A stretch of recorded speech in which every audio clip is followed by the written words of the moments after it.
Magandang araw mga katinola. Mag-share lang po ako. Nakabenta na naman ulit tayo ng mga upgraded natives natin.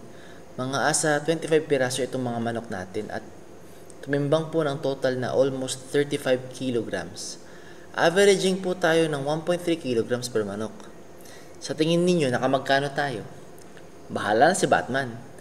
Interesado po ba kayo sa ating kalidad na upgraded natives? Pwede po kami mag-deliver sa inyo. O baka po gusto niyo rin mag-alaga. May mga siso din naman po kaming available para sa inyo. Mag-message lang po kayo, Katinola. Huwag po kayo mahiya. Maraming salamat po. Happy farming!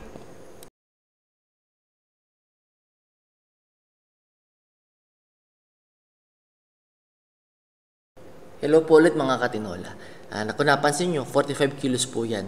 Ibig sabihin lang po niyan, hindi po naibawas yung lagayan po ng mga manok o yung crates na po na yan. Kaya po umabot ng ganyan. Ayun lang po ulit. Maraming salamat. Happy farming!